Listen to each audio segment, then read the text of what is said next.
Very good afternoon to all of you. First of all, I will like to thank Trivandrum City branch of ISA for inviting me for this webinar. It is really a great honor for me. Thank you all of you for joining. I am going to talk about sonoanatomy below clavicle blocks. Brachial plexus blocks are very commonly used blocks, and in last few years, because of ultrasound techniques, they are very successful. They are very easy to give, and you can give block at different level. So I will talk about brief about anatomy, then I will go to Sonar Anatomy to clear the things. Dr. Surjit has talked already about anatomy, but I will repeat few things again so that your sonoanatomy get clear. So if we talk about brachial plexus block anatomy, brachial plexus is blocked at different level. Here you can see it is formed by C5, C6, C7, C8 and T1 ventral roots.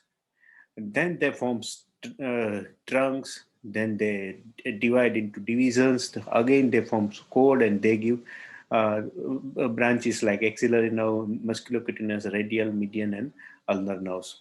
So they give different branches. So at different level you can block the brachial plexus.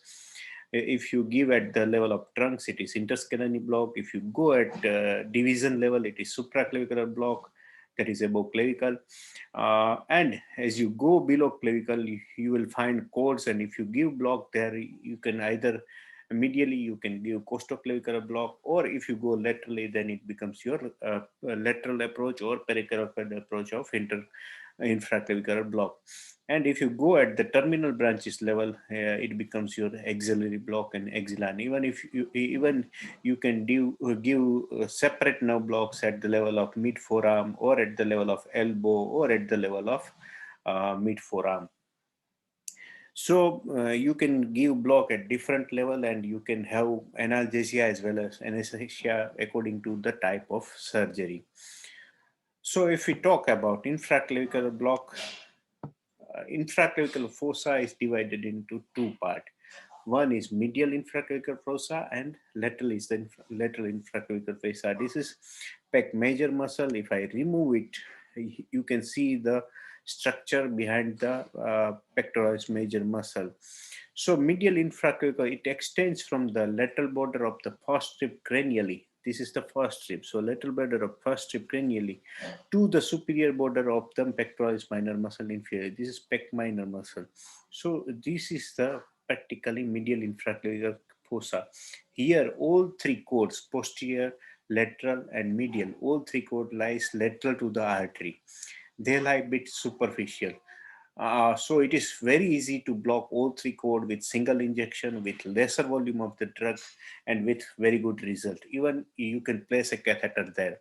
But only problem is here you can see lung and pleura are very close to the plexus and artery.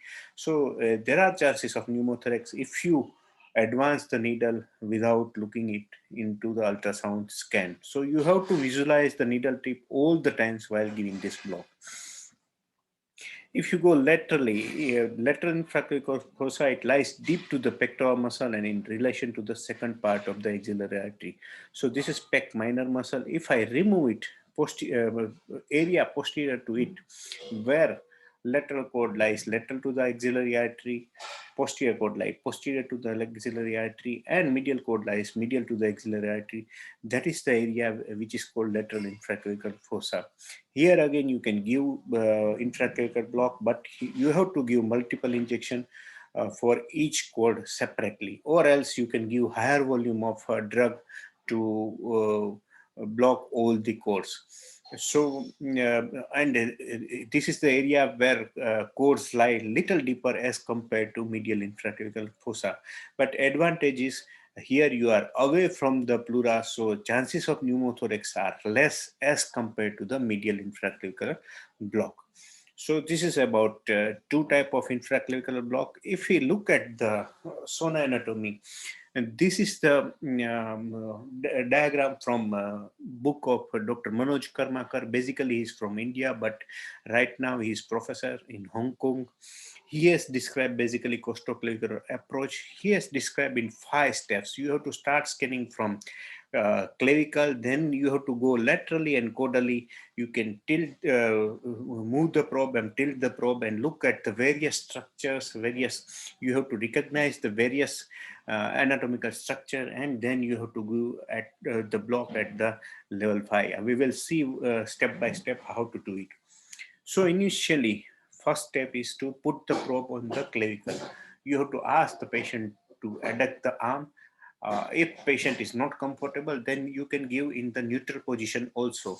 But if patient can abduct the arm, then plexus become bit superficial. So you have to start scanning by putting the probe at the mid part of the clavicle. You have to use linear probe, that is high frequency probe, because this is a superficial block. You have to put it transversely, and what you will see is, here you can see I have put the probe above clavicle, and this is the clavicle. Here you can see this is the clavicle, this is my medial part, this is my lateral part. So you can see the clavicle nicely. So but beyond clavicle, as it is a bone, you can't see anything. So it is hyperechoic structure. Beyond it you cannot see anything. So you have to go a little caudally. You have to come below the clavicle in the infraclavicular fossa. So as you come below, it becomes your step 2. So what you see is, you can see few muscles, you can see artery, vein, and cords lying lateral to the artery, and you can see the pleura also. If you see in this anatomical section, here you can see this clavicle. As you go down, you can see subclavius muscle. Somewhere here will be the pec major muscle. You can see the artery, then vein, and these are the 3 cords lying lateral to the artery. And you can see second rib here. So it lies above the second rib and the pleura. So and serratus anterior muscle. So initially you can see all 3 cords lies lateral to the artery. Here, this is the medial, this is the lateral area. So cords are lying lateral to the artery, and this is the pleura. If we look at the ultrasound image, here you can see this is here, this is my medial, this is my lateral. I am scanning this in the on the left side of the patient. So this is my medial, this is my lateral, this is my axillary vein, this is the axillary artery. Here you can see pec major muscle, this is subclavius muscle, and these are the cords lying lateral to the artery. They are embedded in each other. So initially it is difficult to separate all this, but once you inject the drug, space will expand and you can see all 3 cords separately. And this is the pleura. So if we identify the structure again, this is pec major muscle, this is subclavius muscle, this is axillary vein, this is axillary artery. So, lying above the serratus anterior muscle and the rib, this is the pleura, and here you can see the cords lying lateral to the artery. So this is the step 2. After looking at this, we have to go further down and laterally, and what you see is, you will see cephalic vein draining into the axillary vein. Cephalic vein comes from the lateral side and drain in the vein, and you can see pec major muscle, subclavius muscle, artery, and cord lying lateral to the artery. So when you see the ultrasound picture here, you can see this is the axillary artery again, this is the vein, and this is the cephalic vein draining inside the axillary vein. Again, this is the pleura, and these are the cords. So if we label the picture, again, this is cephalic vein draining into the axillary vein. So after looking this, we will further go caudal and lateral, and what we will see, you can even angulate the probe. You don't need to move the probe always, but little angulation will help to see the structures. So once you go little caudal, what you will see is axillary artery giving 2 branches of the thoracoacromial artery. So it will give two branches. You can sometimes you can see both artery coming out of it. Sometimes you can see the dots lying between pec major and pec minor muscle. Here you will start seeing the pec minor muscle. So here you can see this is the axillary artery, and one branch is coming here and second branch is going there.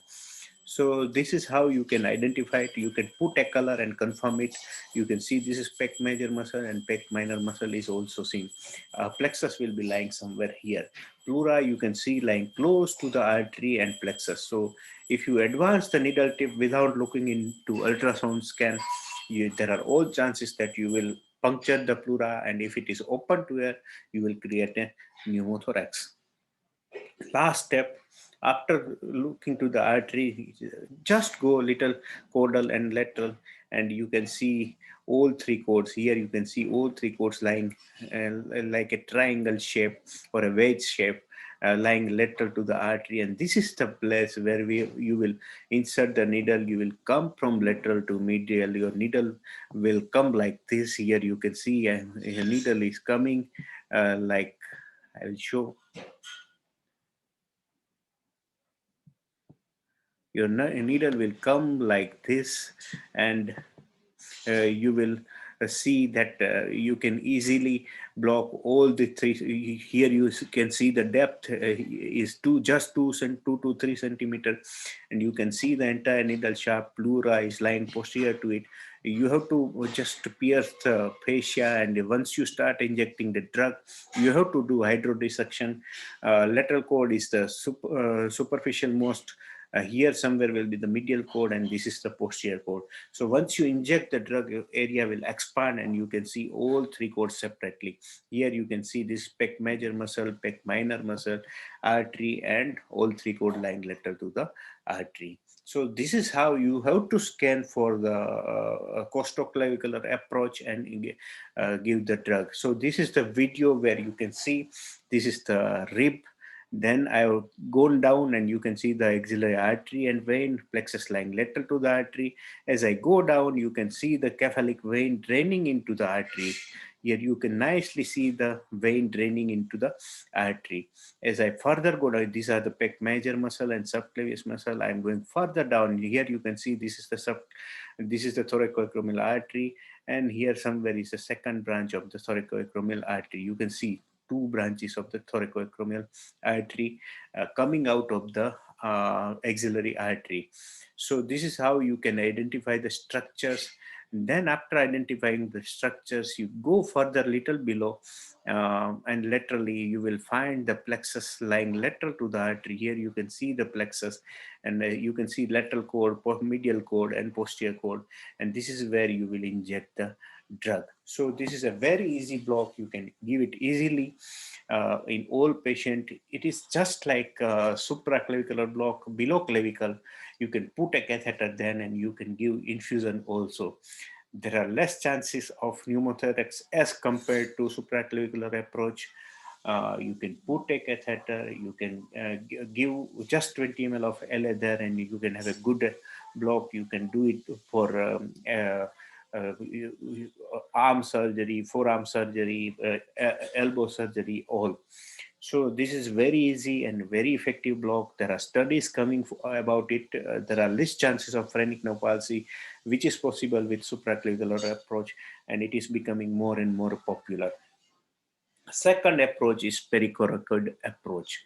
It was a well-known approach. It is practiced since years. It can be used with ultrasound. It can be given with PNS. If you go laterally, as I said, below pec major and pec minor muscle, you will find the second part of axillary artery and vein, and you will find lateral cord lying lateral to the artery, medial cord lying medial to artery. Somewhere between artery and vein, and posterior cord usually lies posterior to the artery, and pleura is away as compared to cosrtoclavicular approach. And this is again diagram from a book of Dr. Manoj Karmakar, and here you can see this is the axillary artery. lateral cord lying lateral to the artery. This is the posterior cord, and this is medial cord lying to the medial to the artery. This is the lung and pleura. This is pec major muscle, and this is pec minor muscle. So if you look at the ultrasound picture, you can either put the probe vertically on the lateral border of on the lateral part of the clavicle, and look for the structure. What I do is I put the probe little oblique so that I can enter the needle very easily with in plane approach. If you keep the probe like this vertically, then it is difficult to insert the needle from acute angle, and clavicle will come in between, and you will have a difficulty. But if you make the probe little oblique, you can easily insert the needle and you can block all three. So what you need to do is you have to look for the pec major muscle. This is pec minor muscle. This is the axillary artery again. This is the axillary vein. Here you can see pleura is not very close. This is the posterior cord. This is the lateral cord, and this is the medial cord. Here I have marked all this. This is posterior cord.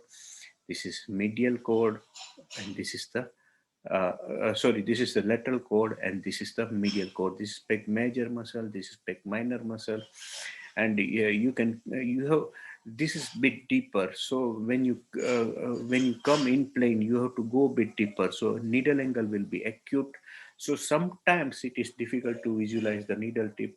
So in that case, you can do either hydroresection, or you can use the needle which are better visible on ultrasound machine. There are needle from all the company like Punk and B Brown, and now also from Vigon, which are uh, very nicely visible on ultrasound scan, and you can use those muscle because this is at acute angle, and sometimes it is difficult to inject the drug. What I do is I initially inject the drug at the posterior cord, so it will lift the artery and it will make the medial and lateral cord bit superficial. If you inject the drug initially for lateral cord or medial cord, it will push the artery posteriorly, and it will push the posterior cord posteriorly. It will make it more difficult. So always go for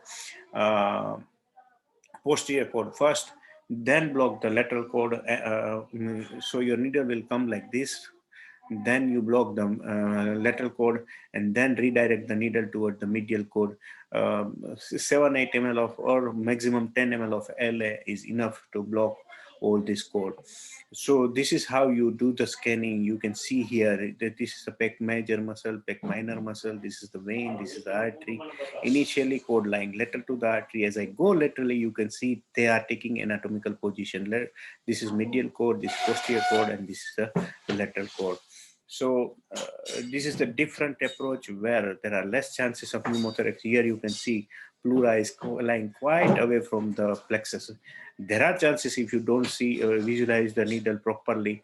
Otherwise, there are less chances of pneumothorax with this approach. So this is the infraclavicular approach with pericoracoid technique. Now we will move to the axillary block. It is practiced for years with blind, I mean landmark guided technique, or with PNS guided technique, and now with ultrasound. This is very superficial block. If we look at the anatomy here, this is the anatomy video. Here you can see this is the axillary artery. I have removed the muscles. This is the axillary artery. Then if you look at here, this is the lateral part of the median nerve. This is the median nerve. If you go further down, median nerve will cross the artery. So at mid-humeral level, it will cross the artery, and it will lie medial to the artery at the level of elbow. Then this is the ulnar nerve, which will travel along with the artery till mid-humeral level, but then it will go posterior to the elbow. It lies posterior to the medial epicondyle, and you can block the ulnar nerve anywhere. And radial nerve goes posteriorly after coming out of the axilla. It will go through the radial groove of the humerus, and then it will become slowly anterior at the level of elbow. So here you can see this is the humerus, and radial now lies posterior to it. We will see it. So this is how you can give axillary block. Now we will see the radial nerve. This is the triceps muscles, two head of the triceps muscle. We will remove it, and once we remove it, we will see the radial nerve.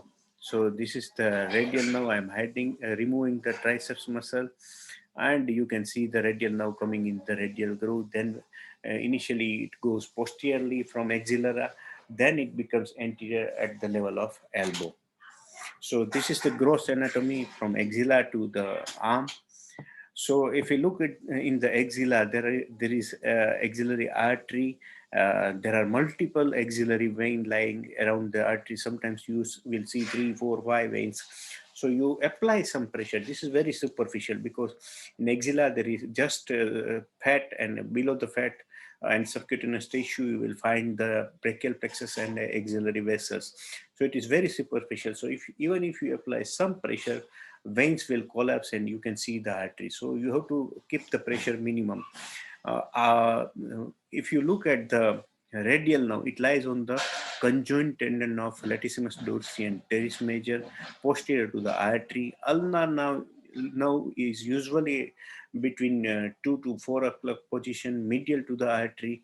And if you look at the median nerve, it lies in the 9 to 12 o'clock position, lateral to the artery.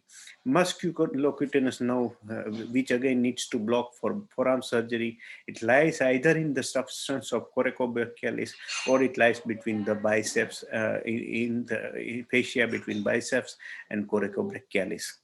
So if you look at the sonoanatomy of the axillary block, here you can see this is the conjoint tendon, this is the artery, this is this is the area lateral to the artery, this is the fat, this is the biceps muscle, this is the coracobrachialis muscle. This is the musculocutaneous nerve lying between the plane between the two muscle. If you look at the posterior to the artery, this will be the radial nerve. Here, somewhere here will be the ulnar nerve, and here you will find the median nerve. Sometimes it is difficult to find all these nerves in ultrasound guided techniques. With advanced and newer machines, it is very easy. But if you have older machines, sometimes difficult to visualize all three nerves. You inject the nerve in a drug surrounding the artery, and then once you inject the drug, nerve will seen nicely once it is surrounded by the drug. It becomes more hyperechoic and it becomes very easy to visualize the nerves once drug is injected around the artery. So this is the video of axillary area scanning. Here you can see the axillary artery. I've applied some pressure, but I can see veins here, here. So there are multiple veins here. You can see the radial nerve, then median nerve. Here you can see radial nerve going posterior as I am scanning downward or distally towards the mid forearm. So radial nerve goes posteriorly in the up to mid forearm. You can see axillary artery is accompanied by the median and ulnar nerve. Median nerve then crosses the, here you can see median nerve is crossing the brachial artery, and you can see as I go proximal, now musculocutaneous nerve will join the median nerve and form the lateral. So if I go in the high in the axilla, musculocutaneous nerve will join the median nerve and form the lateral cord. So this is how you can scan from here to here. Anywhere you can block the all these distal nerves, and you can give the blocks. So once you have ultrasound machine and once you know the anatomy and sonoanatomy, you can give the block at any level. So after looking at these blocks, last part is the distal nerve blocks. Usually these distal nerve blocks are used for surgeries of the wrist or fingers, or sometimes they are used as a rescue block when you have given either supraclavicular block and axillary block, and you find that some nerve is not blocked properly, like median nerve is missed or ulnar nerve is commonly missed with supraclavicular block. Then you can give this block and complete your analgesia and anesthesia. So I prefer to give radial nerve block above the elbow, because radial nerve is divided into the branches at the level of elbow. I give median nerve block either at the level of elbow or at the level of mid forearm, and I give the ulnar nerve block in the forearm, because at the level of initially we were used to give ulnar nerve block by palpating the medial epicondyle and inject the drug there, but nowadays it is not recommended, because if you inject the drug there, there are chances of nerve injury. There are more chances of nerve injury, because nerve is lying close to the bone, and it can get injured when you inject the drug, and it get compressed between bone and drug. So you have to go in the forearm level below the flexor carpi ulnaris muscle, and you can block there. If you look at the anatomy in brief here, you can see uh, this is the brachial artery, and medial to the artery is the median nerve. So you have to identify the artery, and then you can give the block there only.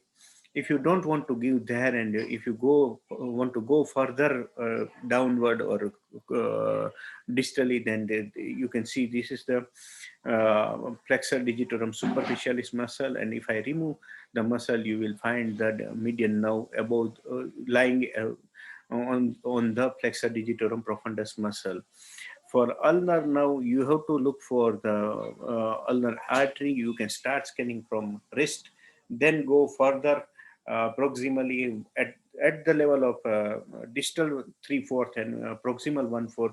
You will see that ulnar nerve will get separated from the artery. It gets separated, and that is the level where you should give the injection to avoid the puncture in the artery. Here you can see it has gone away from the artery, and where you can give the block. Radial now, as we have seen in previous video, we can give it once it come out of the radial groove and lie in between muscles. So we will see how to give it. This is first median now block at the level of elbow. As we have seen, this is the brachial artery, and now lying medial to the artery. So in the ultrasound screen, this is the lateral. So this is the artery, and this is the median now lying medial to the artery. So you can come in plane and inject 4-5 ml of LI here, and it will block the artery. This is at mid forearm level. This is flexor digitorum superficialis muscle. This is flexor digitorum profundus muscle, and in between that there is a bright hyperechoic structure that is median now. This is again there is something called anisotrophy. So if you put the probe here, and if it is not at the right angle, you can't see anything. But once you tilt the probe, you have to tilt the probe, and you will see the median now nicely. So here you can see how to give it at the elbow level. Here you can see this is the probe at the elbow level. This is the artery, and this is now lying medial to the artery. Once you go distally, it will disappear between muscles. At the mid forearm level, again we will see. I put the probe, and you can see here. This is there will be a bright hyperechoic structure that is distinct from all other structure. Here you can see it is appearing. So as I am tilting the probe, it becomes clearer and clearer. That is called anisotrophy. This is flexor digitorum superficialis. This is flexor digitorum profundus. And you can see the nerve here. You can come in plane either from lateral to medial or medial to lateral, and you can give the block easily. This is ulnar nerve block. As I said, ulnar nerve lies medial to the artery. Here you can see is lying medial to the artery. But once it is away from the artery, you can see this is ulnar nerve, and at the level of proximal 1/4 and distal 3/4, somewhere here, you will find that artery is away from the nerve, and you can block there. So how to do scanning?